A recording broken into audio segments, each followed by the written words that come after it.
Good evening class. तो कल अपना गर्भ विज्ञान कंप्लीट मतलब गर्भिणी विज्ञान कंप्लीट हो गया था, है ना। और गर्भिणी व्यापक चल रहे थे, जिसमें मैंने आपको एपीएच पढ़ा दिया था। अच्छा, सबसे पहले मेरे को ये बताओ, प्लेसेंटा प्रीविया की डेफिनेशन। आवाज आ रही है एकदम सही? स्क्रीन दिख रही है?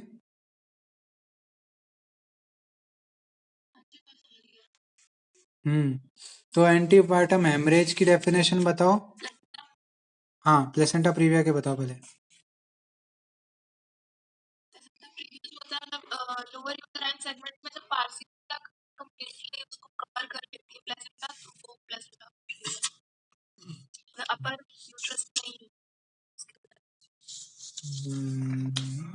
दो में से एक नंबर। अब बताओ क्यों कटे हैं एक नंबर? डेफिनेशन कंप्लीट नहीं है बेटा। डेफिनेशन में क्या आता है, 28 हफ्ते से ऊपर भी होना जरूरी है ना। तो पूरी डेफिनेशन बोलो, ताकि क्या है, क्लियर रहे, है ना। अच्छा, क्लिनिकल फीचर बताओ मेरे को अब्रप्शियो प्लेसेंटा के, साइन सिम्टम।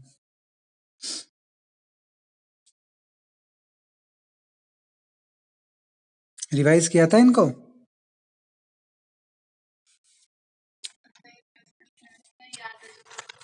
अच्छा, कोई बात नहीं। अच्छा, मैंने जो आपके रिकॉर्डेड लेक्चर की बात थी, तो इसमें जो पहला पॉइंट है ना पूरा, हृलास, छर्दी, अरुचि, अतिसार, विबंध, अर्श, उदावर्त, शोथ, ठीक है। इसके अलावा ये परिकर्तिका, वैवर्ण्य, कंडू, किक्किस, ये जो रोग हैं, ये आपके हो चुके हैं रिकॉर्डेड लेक्चर में कवर। वो मैंने भेज दिए हैं। वो एक आध दिन में आपके पास धीरे धीरे करके अपलोड हो जाएंगे। 2-3 वीडियो में है ये, है ना। 3 वीडियो में डाल रखे हैं टॉपिक। आज अपन पढ़ेंगे गर्भिणी पांडु को, ठीक है, और कामला को। पांडु, कामला, हाई रिस्क प्रेगनेंसी, और उसके बाद देखते हैं अगर कवर हो तो एड्स भी कवर कर लेंगे। तो सीधे टॉपिक पे चलते हैं अपन।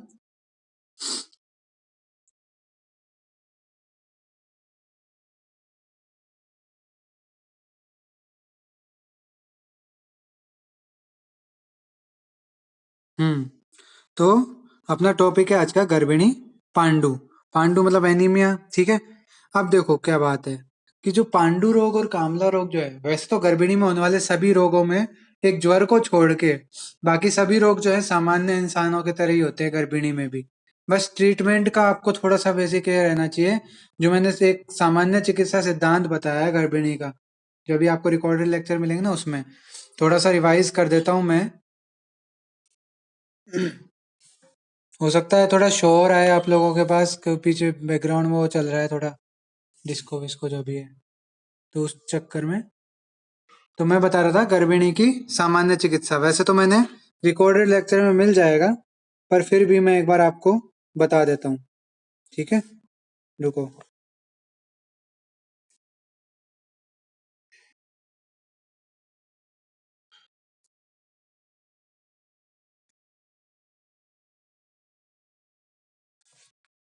हम्म तो मैं बात कर रहा था गर्भिणी की सामान्य चिकित्सा सिद्धांत की। तो सामान्य चिकित्सा में पहली चीज तो सबसे मेन इंपॉर्टेंट क्या है, कि पंचकर्म जो है आपको नहीं करना है। यानी ना वमन, ना ही विरेचन, ना ही बस्ती, और ना ही नस्य, और ना ही रक्त मोक्षण कराना है, ठीक है। इनमें से कोई सा भी प्रोसीजर जो है करवाना नहीं है, ठीक है। तो ये जनरल सिद्धांत है, कोई भी रोग हो गर्भिणी को या सूतिका को, इनमें से कोई सा भी प्रोसीजर आपको नहीं कराना है, ठीक है। क्यों नहीं कराना है? क्योंकि उस वक्त जो है गर्भिणी कमजोर स्थिति में होती है, ठीक है, पहली बात। दूसरी बात ये कि उसको जो है तीक्ष्ण औषधियां नुकसान पहुंचा सकती है। तीसरी बात यह है कि उसको नहीं नुकसान पहुंचे, लेकिन जो गर्भस्थ शिशु है उसको वो नुकसान पहुंचा सकती है, ठीक है। तो इसलिए जो है सबसे पहली बात तो वमन, विरेचन, शिरोविरेचन, रक्तावसेचन नहीं करना है, ठीक है। दूसरी बात, आस्थापन, अनुवासन, बस्ती का भी प्रयोग नहीं करना है, ठीक है। आत्ययिक अवस्था यानी इमरजेंसी कंडीशन में अगर करना पड़े तो मृदु बस्तियों का प्रयोग किया जा सकता है। तीसरी बात, उनके जो चिकित्सा की जाने वाली है वो कैसी होनी चाहिए? मृदु, ठीक है, शीत, ठीक है, मधुर और सुखकारक या सुख कर, ठीक है। और सुकुमार, जैसे सुकुमार की जो चिकित्सा की जाती है ना, बिल्कुल वैसे सुकुमार की तरह चिकित्सा, सुकुमार प्राय। ऐसे ही औषध आहार विहार का जो है यहाँ पे प्रयोग किया जाता है। कैसी? मृदु शीत मधुर, इस प्रकार की जो है चिकित्सा करनी चाहिए। किसमें? गर्भिणी में, ठीक है। चौथी चीज ये है कि जैसे 8वां महीना हो जाने के बाद, 8वें मास में या 8वें के बाद 9वें मास से क्या कर सकते हैं अपन, फिर उसको बस्ती वगैरह देने का विधान है। कि जैसे चरक ने 9वें महीने में जो है बस्ती देने को बोल रखा है, 8वें महीने में भी बस्ती बोल रखी चरक ने, ठीक है। या फिर कुछ ऐसे रोग है जिनमें वमन कराना नहीं जरूरी है, अर्जेंट है, इमरजेंसी है, तो वहां पर मृदु वमन कराया जा सकता है। तो इस तरह की जो चिकित्सा गर्भिणी में सामान्य बताई गई है। इसके अलावा चरक ने सूत्र 25 में अग्रय में बता रखा है, क्या बता रखा है? गर्भिणी तीक्ष्ण औषध व्यवसाय व्यायाम वर्जनीय नाम, मतलब गर्भिणी में जो है तीक्ष्ण औषध का प्रयोग नहीं करना चाहिए, व्यवहार नहीं करना चाहिए, और व्यायाम यानी हैवी एक्सरसाइज जो है वो नहीं करनी चाहिए, ठीक है। तो ये यहाँ पे निषिद्ध बता रखा है। इसके अलावा भी जो है एक उपमा दी है चक्रपाणी ने, इन्होंने उन चरक शरीर में आई है। क्या आया है कि जो गर्भिणी है वो एकदम उसके देखभाल पता है कैसे करनी चाहिए? जैसे एक पात्र है, एक बर्तन है जिसमें पूरा ऊपर तक तेल भरा हुआ है। अब इस पात्र को एक जगह से दूसरी जगह पे आप लेके जाते हो तो कैसे लेके जाते हो? बिल्कुल संभाल के, क्योंकि थोड़ा सा भी अगर मूवमेंट हुई हाथों की, हिला मुंह आप हिले और ये बर्तन हिला तो तेल बाहर गिर सकता है। बिल्कुल वैसे ही जो है गर्भिणी की रक्षा करनी चाहिए, उसकी जो है देखभाल करनी चाहिए, उसकी ट्रीटमेंट उसी हिसाब से करना चाहिए। तो ये गर्भिणी की सामान्य चिकित्सा हो गई, ठीक है। आगे समझ में चिकित्सा है गर्भिणी की सामान्य चिकित्सा, या वापस बताना एक बार? आगे बढ़े? ठीक है, अब आगे बढ़ते हैं अपन। एक सेकेंड।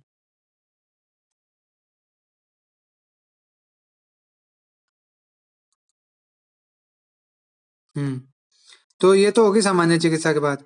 अब अपन आते हैं जो रोग अपन पढ़ रहे थे। तो बाकी तो जो है मिल जाएंगे आपको रिकॉर्डेड लेक्चर में, जो मेन पूछे जाते हैं 10 नंबर या 5 नंबर में, तो उनके बारे में मैं बात करूँ। अब आता है पांडु और कामला। 5 नंबर में पूछ लेते हैं तो पांडु और कामला के चिकित्सा पूछते हैं, ठीक है।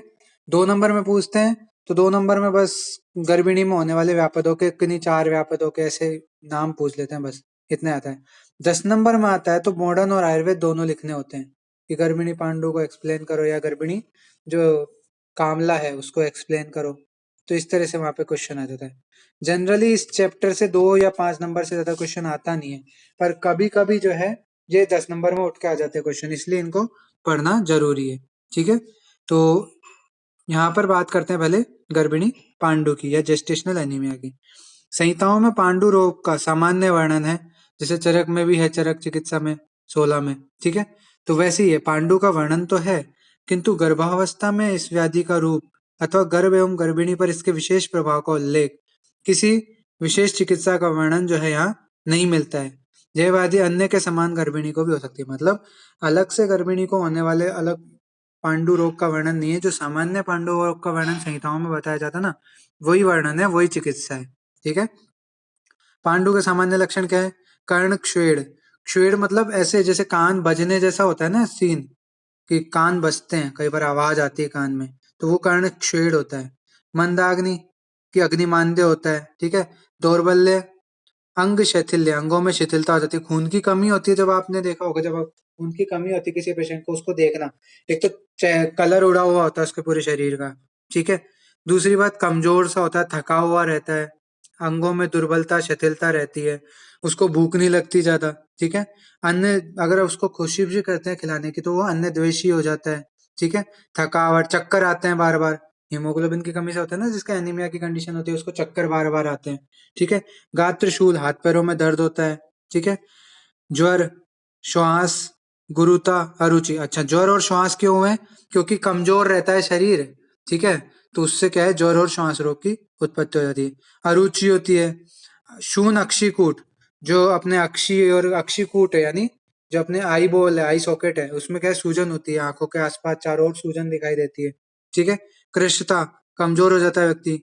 रोमों का गिरना, उसके जो है शरीर से बाल झड़ने लगते हैं ज्यादा, ठीक है। शीतल वस्तुओं से द्वेष करता है। फिर स्टीवन, स्टीवन मतलब थूकना, ठीक है, ऐसे स्टीवन आता है, बार बार थूक आता है।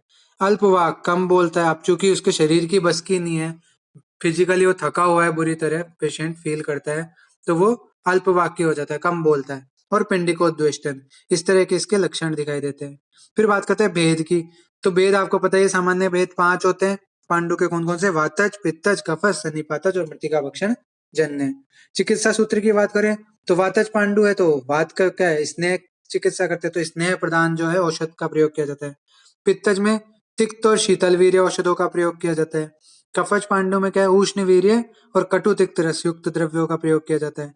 और सन्निपातज पांडु जो है उसमें मिश्रित चिकित्सा, संसर्गत चिकित्सा की जाती है, ठीक है, मतलब जो है वात पित्त कफ तीनों दोषों की मिक्स चिकित्सा यहाँ पे की जाती है, ठीक है। तो चिकित्सा में कोई डाउट नहीं है, क्योंकि वात है, वात रुक्ष होता है, तो उसकी चिकित्सा कैसी होगी, स्निग्ध होगी, तो स्नेह द्रव्यों का सेवन है। पित्त में क्या है, तिक्त और शीतल वीर्य है, तो पित्त क्या होता है, उष्ण होता है, और ऐसे ही तिक्त रस जो है पित्त शामक रस होता है श्रेष्ठ, तो ये है तिक्त और शीतल वीर्यों के द्रव्य यूज किए गए हैं यहाँ पे। फिर तीसरा क्या आता है अपने कफज पांडु में, तो उष्ण वीर्य, ओ सॉरी,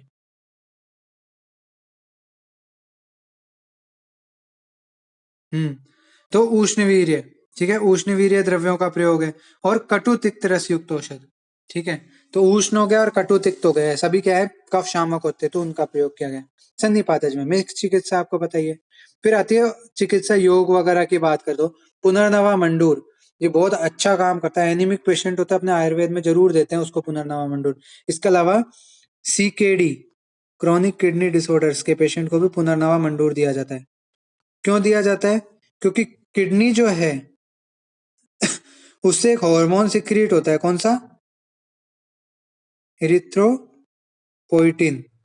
ये इरिथ्रोपोइटिन हार्मोन आरबीसी के मैच्योरेशन में जो है हेल्प करता है। आरबीसी मैच्योरेशन, अगर इरिथ्रोपोइटिन का प्रॉपर निर्माण नहीं हुआ तो क्या होगा, आरबीसी के मैच्योरेशन में दिक्कत होगी, वो प्रॉपरली मैच्योर नहीं हो पाएगी। तो ऐसी स्थिति में जो है क्या होगा, एनीमिया होगा पेशेंट को, ठीक है। जो किडनी पेशेंट होते हैं जिनकी डायलिसिस वगैरह चलती है, ठीक है, क्रॉनिक पेशेंट होते हैं, उनमें जनरली क्या होती है, खून की कमी पाई जाती है, तो इसलिए वहां पे पुनर्नवा मंडूर दिया जाता है ऐसे पेशेंट्स को, ठीक है। तो पुनर्नवा मंडूर चिकित्सा में आ गया। मंडूर क्या है, आयरन रस्ट को बोला जाता है मंडूर, आपने रस शास्त्र में पढ़ा हो तो, ठीक है, तो मंडूर। फिर हरित की चूर्ण, गोमूत्र हरित की, ये भी बहुत इंपॉर्टेंट हो गया, गोमूत्र हरित की दिया जाता है, ठीक है।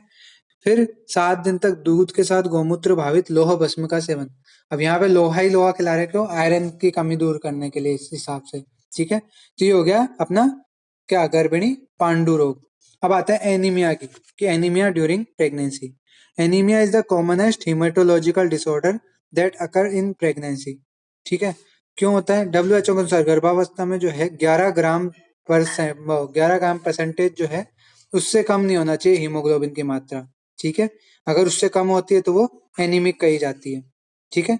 जनरली हीमोग्लोबिन की मात्रा 12 से 16 स्त्रियों में, 14 से 18 मेल्स में, जिसे वेरिएबल करता है, कई जगह क्या बोलते हैं कि स्त्रियों में तो 12 से 15 तक होती है, मेल्स में 13 से 18 तक होती है, तो ऐसे वेरी करता है, अलग अलग बुक्स में अलग अलग दे रखा है। ऑन एन एवरेज ये बताया जाता है कि 12 से 16 तो होती है फीमेल्स में, और मेल्स में होती 14 से 18 या 13 से 18, 13 से 18 मान लो। तो इस तरह की जो है यहाँ पे हीमोग्लोबिन की मात्रा होनी चाहिए। अगर प्रेगनेंसी के दौरान 11 से कम है हीमोग्लोबिन, तो ऐसी स्थिति में फीमेल को एनीमिक कहा जाता है, ठीक है। तो ये बता रखा है यहाँ पे, गर्भावस्था के दौरान जो है हीमोग्लोबिन 11 से कम है तो एनीमिक होती है, परंतु इस अवस्था में कोई परेशानी नहीं होती, यानी उसको, फीमेल को फिजिकल वर्क वगैरह करने में कोई दिक्कत यहाँ पे महसूस नहीं होती है।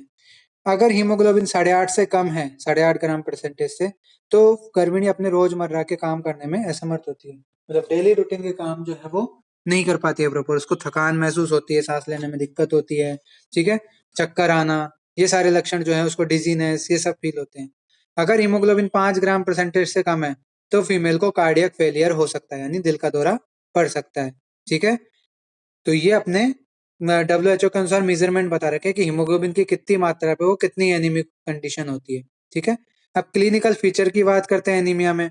तो ऑनसेट ऑफ सिम्टम इसमें स्लो होता है, यानी शुरुआत में पता नहीं लगता एनीमिक कंडीशन का, धीरे धीरे सिम्टम जो है एकदम प्रॉम्प्ट होने लगते हैं, दिखाई देने लगते हैं अच्छे से।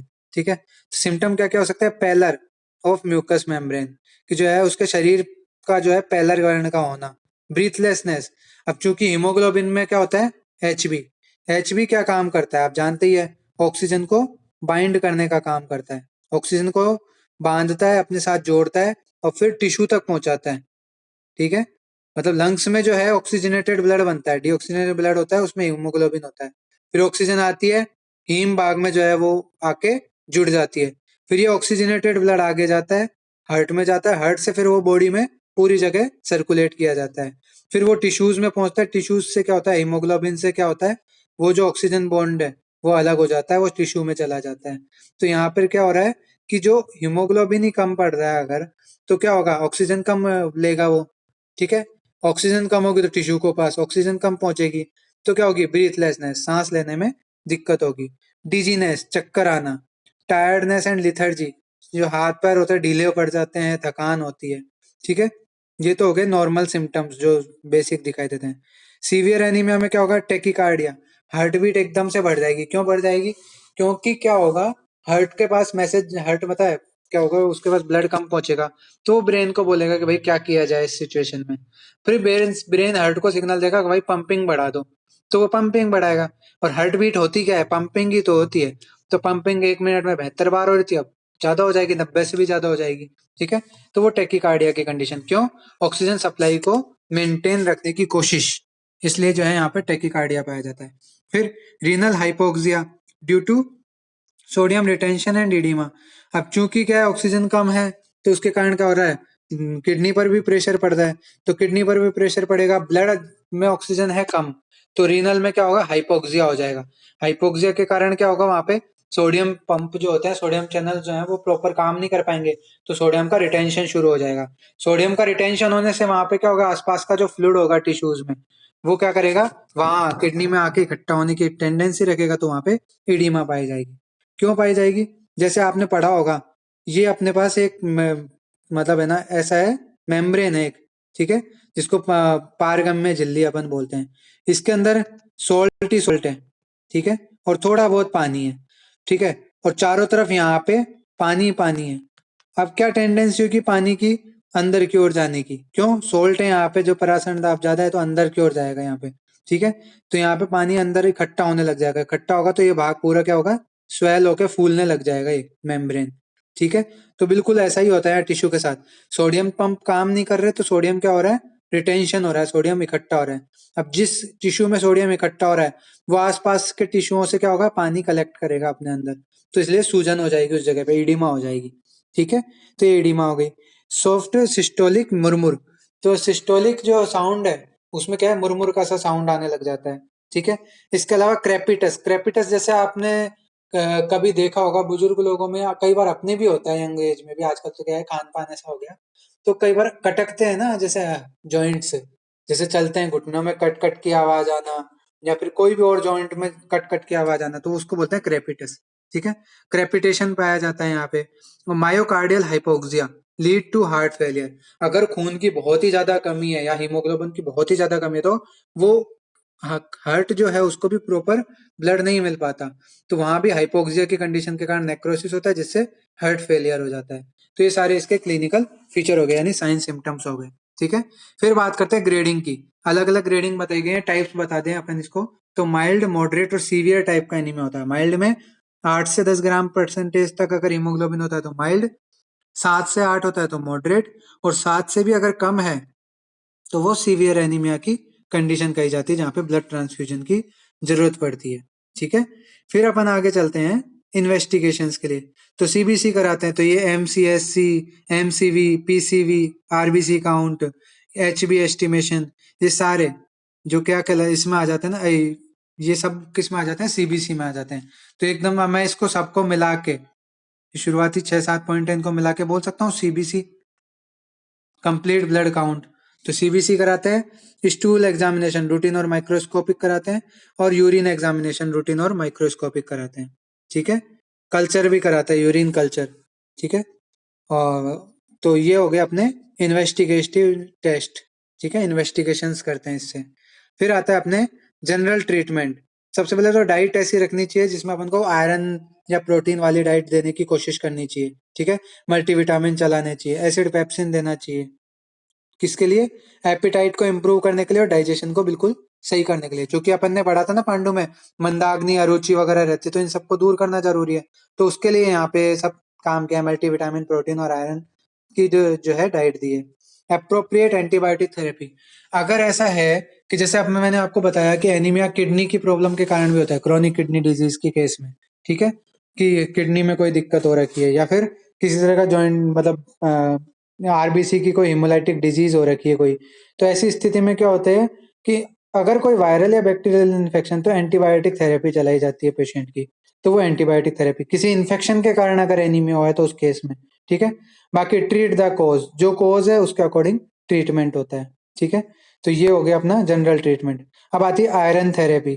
आयरन थेरेपी मतलब फीमेल को आयरन को टेबलेट्स दी जाती हैं, आयरन का जो भी किसी और रूट से, पेरेंटेरल रूट से आयरन दिया जाता है। ठीक है, तो वो ये यहाँ पे ओरल आयरन थेरेपी कि 120 से 180 mg per day in divided doses.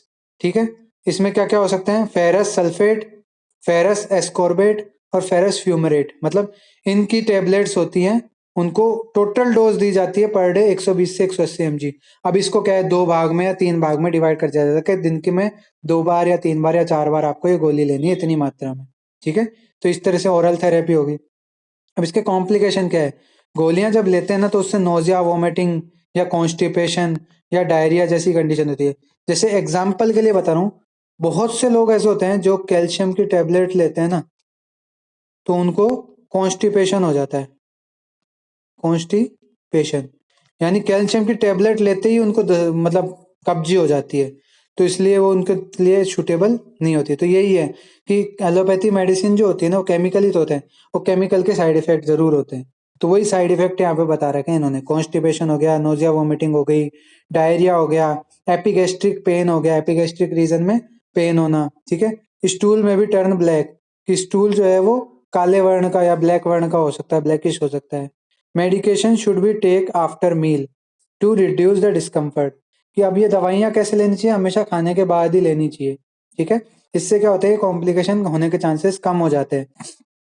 ये अपना क्या हो गया, ओरल आयरन थेरेपी। फिर बात करते हैं पेरेंटेरल रूट। पेरेंटेरल रूट क्या होता है, आईवी या आईएम। आईवी क्या होता है, इंट्रावीनस, आईएम इंट्रामस्कुलर, यानी मसल्स में या डायरेक्ट वेन्स में जो है इंस्टिल किया जाता है, डाला जाता है अपने मटेरियल को या मेडिसिन को। ठीक है, तो IV and IM route bypass the GIT. This is advantage for woman who is unable to tolerate और एब्जॉर्ब ओरल आयरन। अब ये आईवी आईएम के रूप में कब देते हैं, जब या तो जो फीमेल है, जो पेशेंट है, उसकी हालत नहीं है उस दवाई को एब्जॉर्ब करने की, डाइजेस्ट करने की। ठीक है, तो उसको डायरेक्ट रॉ फॉर्म में सीधे ही है ना आईएम या आईवी के थ्रू दे दिया जाता है। ठीक है, या फिर उसको आयरन से इंटॉलरेंस है, ओरली आयरन लेने से उसको इंटॉलरेंस है, जैसे कि कईयों को होती है ना लैक्टोबैसिलस की इंटॉलरेंस होती है, लैक्टिक एसिड इंटॉलरेंस। जो बच्चों दूध नहीं पीते हैं तो उनको पचता नहीं है, वो सीधा का सीधा बिना पचे ही निकल जाता है, दस्त लग जाते हैं या फूड पॉइजनिंग हो जाती है। तो वैसा ही केस है यहाँ पे, कि जो क्या है, ओरल आयरन थेरेपी अगर ले नहीं सकती ना, जो उनको नुकसान पहुंचा सकती है, उनको आईएम या आईवी रूट से डायरेक्ट आयरन दी जाती है। ठीक है, कॉन्ट्राइंडिकेशन किसमें है, लीवर या रीनल डिजीज वाली फीमेल्स में जो है ये कॉन्ट्राइंडिकेटेड है। ठीक है, तो ये हो गई आयरन थेरेपी। फिर आयरन इन्फ्यूजन की डोज क्या है, आयरन डेक्स्ट्रॉन दिया जाता है इसमें 50 mg पर ml में, और ये स्लो आईवी इन्फ्यूजन के थ्रू दिया जाता है। ब्लड ट्रांसफ्यूजन, ये सीवियर एनीमिया के केस में ज्यादा है, डायरेक्ट खून चढ़ाते हैं इसमें।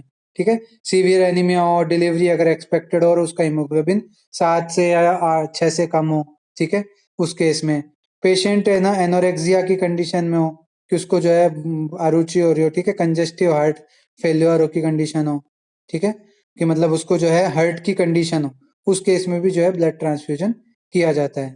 तो ये होगी ट्रीटमेंट की बात।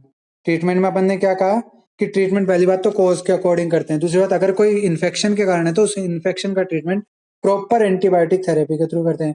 और तीसरी बात, डाइट बैलेंस करते हैं, जिसमें आयरन प्रोटीन वाली डाइट जो है अपन लेने की कोशिश करते हैं, ठीक है। इसके अलावा कॉन्स्टिपेशन होने से बचाना चाहिए किसी भी हालत में। तो ये होगा ट्रीटमेंट, जनरल ट्रीटमेंट। फिर आयरन थेरेपी की बात की थी कि ओरल आयरन थेरेपी दी जा सकती है, जिसमें 180 से 120 से 180 mg पर डे डोज दी जाती है, अलग अलग जो डिवाइडेशन के अकॉर्डिंग, कि भाई 2 बार या 3 बार ऐसे खाने के बाद दी जाती है, ताकि कॉम्प्लिकेशन कम से कम हो। कॉम्प्लिकेशन क्या हो सकती है? नोजिया, वोमिटिंग हो सकती है, ठीक है। और इसके अलावा अपने डिसेंट्री हो सकती है, कॉन्स्टिपेशन हो सकता है। इस तरह की जो कॉम्प्लिकेशन यहाँ पे देखने को मिलती है। फिर आईवी वाला तरीका आता है कि जो फीमेल जो है आयरन के प्रति इंटॉलरेंट है, ठीक है, जो सहन नहीं कर सकती, या जो जीआईटी, जिसको जल्दी से जल्दी उसको फायदा दिलाना हो आयरन का, तो उसको जो है आईवी या आईएम रूट से दी जाती है इमरजेंसी केसेस में, ठीक है। तो ये अपने आईवी आईएम रूट वाला हो गया। बाकी तीसरा क्या होता है, जो बहुत सीवियर केस है उसमें अपने क्या होता है, ब्लड ट्रांसफ्यूजन के थ्रू जो है यहाँ पे आयरन दिया जाता है, ठीक है। तो ये अपने ट्रीटमेंट हो गया। कॉम्प्लिकेशंस क्या हो सकती हैं? प्रेगनेंसी के दौरान क्या क्या हो सकती है? प्री एक्लेम्पशिया हो सकता है, यानी बीपी वगैरह इंक्रीज हो सकता है फीमेल का, ठीक है। तो वो हो गया प्री एक्लेम्पशिया केस। दूसरा, inter current infection. Inter current का मतलब है लगातार टाइम टू टाइम इन्फेक्शन होते जाता है, रिकरेंट इन्फेक्शन होते जाना। हार्ट फेलियर हो सकता है, और प्री टर्म लेबर की कंडीशन। तो ये हो गए ड्यूरिंग प्रेगनेंसी। ड्यूरिंग लेबर अगर आपके एकदम से खून की कमी होगी तो यूटेराइन इनर्शिया हो सकता है, यानी यूट्रस जो है उसमें कॉन्ट्रेक्शन बिल्कुल बंद हो जाते हैं, ठीक है। इनर्शिया का मतलब यही है, यूट्रस की मसल्स काम करना एकदम बंद कर देती है, एटोनिसिटी हो जाती है उनमें। पीपीएच हो सकता है, पोस्टपार्टम हेमरेज, कार्डियक फेलियर और शॉक की कंडीशन आ सकती है, ठीक है। परप्यूरियम पीरियड यानी आफ्टर डिलीवरी क्या हो सकता है? परप्यूरियल सेप्सिस हो सकता है, यानी इन्फेक्शन हो सकता है। दूसरा, सब इन्वोल्यूशन हो सकता है। सब इन्वोल्यूशन क्या होता है? प्रेगनेंसी से पहले, जैसे मैं मान लूं,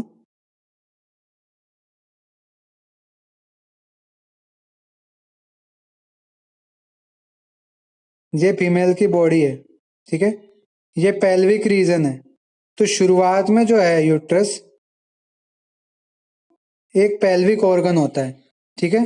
ये बिफोर प्रेगनेंसी है, ठीक है। अब प्रेगनेंसी के दौरान क्या होता है? पेट का साइज बढ़ता है, फीमेल का फंडल हाइट बढ़ती है। तो ये यूट्रस जो है 34 वीक पे, जो 36 वीक पे अपन ने पढ़े थे अलग अलग वीक के अनुसार, ये पूरा यूट्रस बड़ा सारा यहाँ नीचे तक मतलब ऊपर तक पहुंच जाता है, ठीक है। मतलब सिर्फ पेल्विक ऑर्गन ये नहीं रहता है, ठीक है। यूट्रस की साइज बढ़ गई थी प्रेगनेंसी के दौरान। फिर डिलीवरी के बाद क्या होता है यहाँ पे? डिलीवरी के बाद यूट्रस का साइज कम होता है, पर ये कम कितना होता है कि ये डायरेक्ट तुरंत बाद, डिलीवरी के तुरंत बाद पेल्विक ऑर्गन वापस नहीं बनता। धीरे धीरे उसमें जो है श्रिंक होता है, हाइपोप्लेजिया और हाइपोट्रोफी, ये धीरे धीरे होती है इसमें। तो लगभग मान लो आप 1 महीना लग जाता है यूट्रस को एक पेल्विक ऑर्गन बनने में, ठीक है। एक हफ्ता जाने 1 महीना ऐसा कुछ है, वो आपको परप्यूरियम पढ़ाऊंगा जब बताऊंगा। तो यूट्रस को नॉर्मल होने में टाइम लगता है। तो अगर वो नॉर्मल नहीं हो पा रहा है, यानी वापस पेल्विक ऑर्गन नहीं बन पा रहा, तो उसको बोलते हैं यूटेराइन इन्वोल्यूशन, नहीं, सब इन्वोल्यूशन ऑफ यूट्रस, कि यूट्रस जो है अपनी सामान्य स्थिति में वापस नहीं आ पा रहा, ठीक है। फिर आता है वीनस थ्रोम्बोसिस, कि जो है खून का थक्का जम गया नीचे। फिर आता है प्राइमरी पल्मोनरी एम्बोलिज्म। क्या होता है कि मदर के ब्लड का कोई थक्का या क्लॉट वगैरह, वो क्या होता है कि पल्मोनरी आर्टरी वेन में जल जाता है, वहां जाके एम्बोलिज्म कर देता है, वहां जाके जो है ऑब्स्ट्रक्शन कर देता है, तो उसको पल्मोनरी एम्बोलिज्म बोला गया है। तो ये जो है इसके कॉम्प्लिकेशन हो गए। तो इस तरह से अपना एनीमिया कंप्लीट हो गया। किसी को कोई डाउट है तुम्हें कोई?